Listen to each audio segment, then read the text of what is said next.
So I just wanted to say one or two more things, just like last time, about substitutions. The Martini, like I said a moment ago, is not a cocktail that's linked with specific brands. It is a framework: gin, dry vermouth, and orange bitters. And so for the gin, what I picked you earlier was something very traditional. That only seemed right. Since I was making you a traditional version of that cocktail, I figured I would pick one of the all-time classics.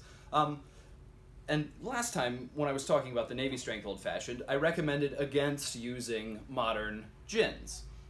Things like Hendrick's, Tanqueray 10, and the now very large family that are descended from those. That warning doesn't go for a martini. You can use something traditional if you want. Here's Plymouth, there's Beefeater, there's Tanqueray, there's Sipsmith London Dry, there's Hayman's London Dry, there's slightly less familiar ones like this wonderful Cadenhead's Old Raj, and a very classic London Dry gin, but with a little saffron in it from up in Scotland. That's an outstanding gin. So you can keep it traditional, and even within just the realm of traditional gin, there's a certain amount of variety. Or you can go with something quite untraditional. You could use, for instance, a favorite of mine, especially in martinis, is this gin. It's called Botanivore by St. George Spirits out in the Bay Area in California.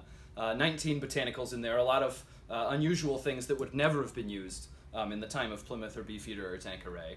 But they all harmonize very beautifully. It's got a ton of depth, outstanding in a martini.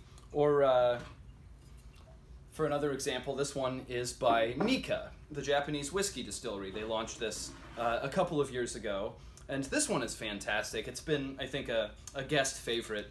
It just has a massive burst of exotic citrus, yuzus, and a number of others. Wonderful sour orange varieties that are almost never seen in this country, along with apples, Sancho pepper, of course the juniper. That one's very beautiful. This is not technically a new gin, but it doesn't quite fit in the realm of traditional gin. It's been around for a very long time. It's called Mahone. It's from the island of Minorca in the Mediterranean, in the Balearic Islands. But it really doesn't fit with the profile of London Dry Gin at all. It has a musty flavor, thanks to sun drying of the juniper, an enormous herbal depth. It's absolutely wonderful. It's very, very interesting stuff. It also has this nifty bottle. Highly recommended in a martini. Quite a ways different from your classic with something like a Plymouth. But like I said, when it comes to choosing the gin, just follow your heart. No Geneva in this one. Once again, it's just like with the Navy Strength, it's the botanicals, not the base spirit, that are the focus. And better avoid also a sweetened Old Tom gin, the Victorian style of gin. It should be a dry gin. But beyond that, again, follow your heart. As far as dry vermouth goes, so if you already have a favorite brand, by all means stick with it.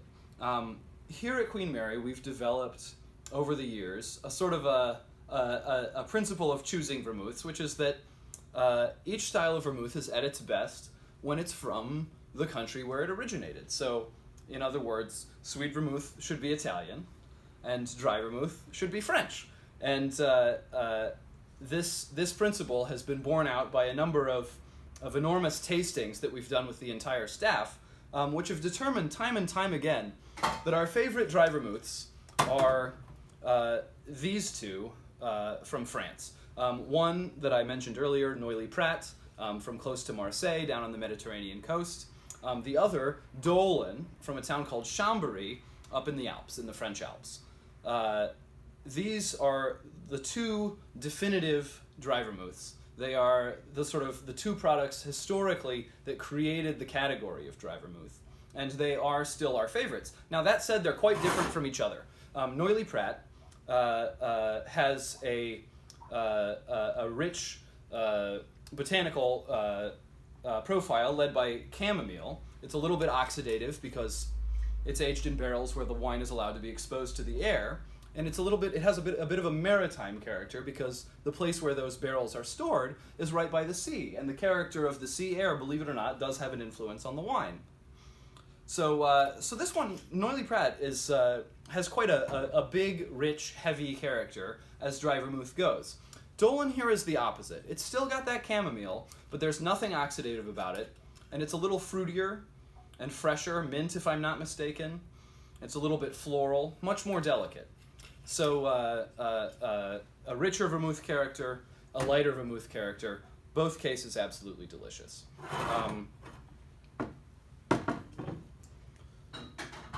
Another thought or two about vermouth: if you find a dry martini made with dry vermouth to be too dry and a little bit sort of brutal and aggressive for your taste, you can switch it out for products that are similar but just a little bit less dry, a little bit sweeter. So, for instance, Dolan from Chambéry created a second style of vermouth known as Blanc vermouth, which is, as you can see, pale in color, just like dry vermouth, but it's a little bit sweeter and a little bit fruitier.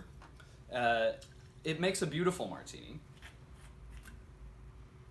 Use it in the same proportions as the one I described to you, or whatever other proportions you like. It's absolutely terrific. And just one other thought. There's plenty of close relatives of vermouth that are known as aperitif wines on the market. What all of these have in common is that they are fortified and aromatized wines. So they're fortified, which means the alcoholic strength has been raised by adding distilled spirits. And they're aromatized, which means that they have been flavored with the addition of botanicals, much like gin. Some of these are called vermouth. Others are not. Complicated reasons for that. We can talk about it later if you want. But just to name one aperitif wine that works very, very well in martinis, even though it technically isn't vermouth, this is called Cocchi Americano.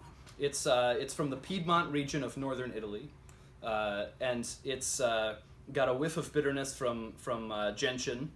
But it's very citrusy. It's very sort of orange peel driven, very juicy and fresh. Nice rich wine character as well. Great in a slightly less dry martini. Finally, I promised I would tell you more about the bitters. So we did a homemade bitters.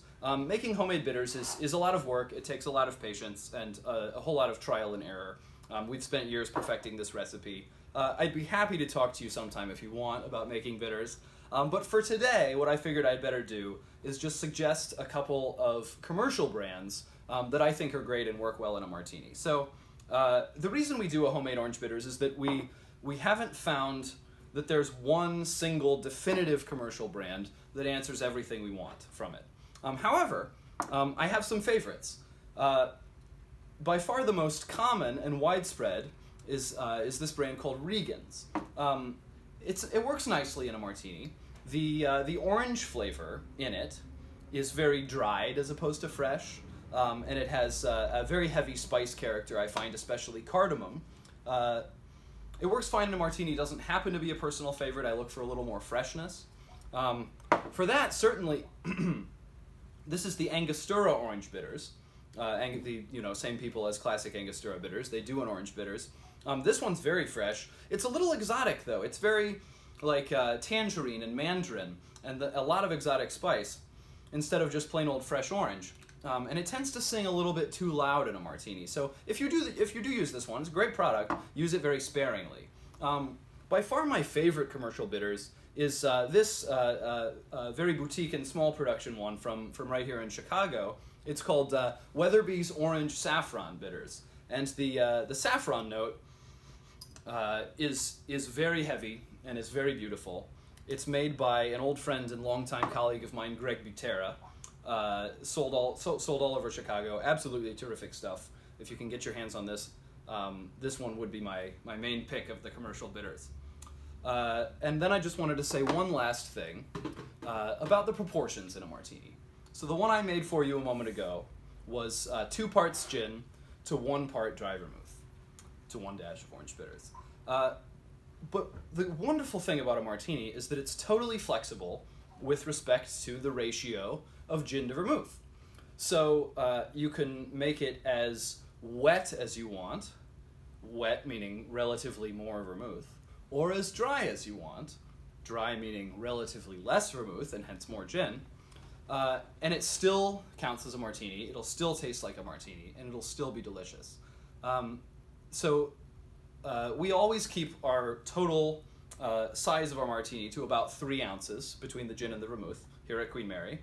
But you could do 2 to 1, like I said, 2 ounces, 1 ounce, or you could do 5 parts to 1, which would be 2.5 ounces of gin to half an ounce of dry vermouth.